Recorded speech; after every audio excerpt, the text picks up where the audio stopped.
हम और आप जब सुबह सुबह सड़क पर निकलते हैं तो स्कूल जाते हुए वो छोटे छोटे नन्हे बच्चे जिनके चेहरे पर एक अलग ही मुस्कान देखने को मिलती है, उन बच्चों को या उन बच्चों की जो मुस्कान होती है उसको देखकर मानो हम लोगों के चेहरे पर भी मुस्कान आ जाती है।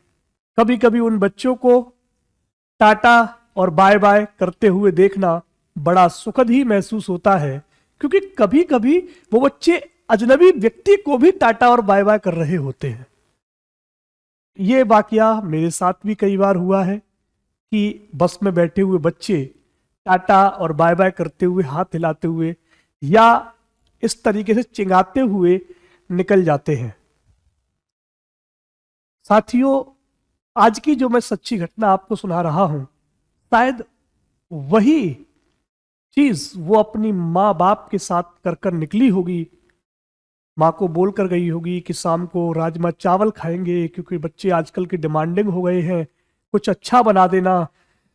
क्लास 8वीं की कक्षा की बालिका एक ई रिक्शा के माध्यम से स्कूल जाती है और जब वो देर शाम को साथियों लौट कर नहीं आती है तो माँ बाप को चिंता हो जाती है। उधर 8वीं कक्षा की जो बालिका थी उसकी छुट्टी शाम 2 बजे हो चुकी होती है, लेकिन वो 5 बजे तक घर नहीं पहुंचती है।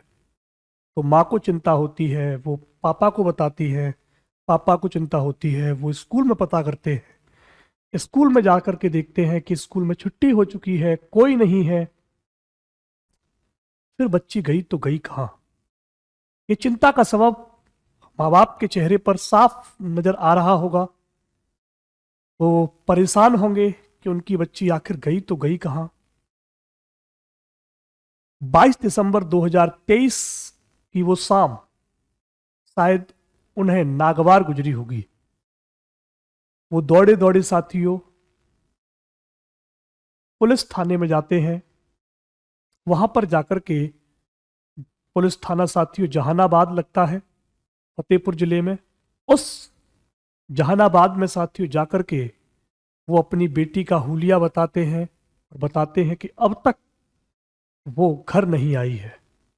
पुलिस छानबीन करने पे लग जाती है और छानबीन करने पर पता चलता है कि एक छोटी सी लड़की वहीं स्कूल से कुछ दूरी पर ही किसी खेत में पड़ी हुई है। पुलिस जाती है, माता पिता जाते हैं, परिजन जाते हैं, देखते हैं कि वो उन्हीं की बेटी है जो सुबह उन्होंने स्कूल भेजी थी। साथियों, होता यह है कि उधर से जब 2 बजे छुट्टी होती है तो जो चालक होता है, ई रिक्शा चालक जो आप देख रहे होंगे, ऐसा ही ई रिक्शा चलाने वाला जो ड्राइवर होता है वो उसमें बच्चों को बिठाता है, सभी बच्चों को छोड़ता है। छोड़ने के बाद में साथियों उस बच्ची को वो पास ही के एक खेत में ले जाता है। खेत में ले जाने के बाद में साथियों वो दुष्कर्म करने का प्रयास करता है। उस दुष्कर्म करने में साथियों लड़की बेहोश हो जाती है। जो उसकी मंशा थी उसे तो वो पूरा कर ही लेता है, लेकिन लड़की को बेहोशी की हालत में देख करके वो उसे छोड़कर भाग जाता है। उसके जो माता पिता थे वो इस चीज से अनजान थे कि उसकी लड़की के साथ आज यह भी घटना हो सकती है। वे माता पिता उस बेटी को देखते हैं, उस अवस्था को देखते हैं, आंखों में आंसू हैं और उसे हॉस्पिटल लेकर के जाते हैं, मेडिकल चेकअप कराते हैं। डॉक्टरों की देखरेख में वो लड़की तो ठीक हो जाएगी, लेकिन वो उसकी केवल और केवल शारीरिक कमियों को पूरा कर पाएंगे। शरीर से वो सही हो जाएगी, लेकिन जो उसे मानसिक पीड़ा अभी दी गई है, कक्षा कक्षा 8वीं की बालिका की उम्र होती ही कितनी है? महज 12 13 14 साल।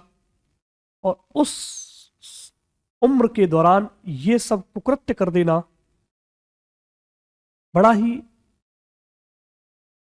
गंदा और घिनौना कृत्य लगता है। वो जो रिक्शा चालक है साथियों, वो उसे छोड़ करके भाग जाता है, वो भी अपने घर नहीं जाता है। अब पुलिस लगातार उसको, आरोपी को खोजने का प्रयास कर रही है, पकड़ने का प्रयास कर रही है। देखते हैं कि आरोपी मिलता है कि नहीं। लेकिन ऐसे आरोपी साथियों कहीं भी कभी भी किसी का भी रेप कर सकते हैं। हमारे और आपके बच्चे ऐसे ही ई रिक्शा या बसेस में जाने का प्रयास करते हैं, लेकिन इस तरीके का ये जो प्रयास किया जा रहा है, उससे लग रहा है कि अब हर कोई बेखौफ हो गया है।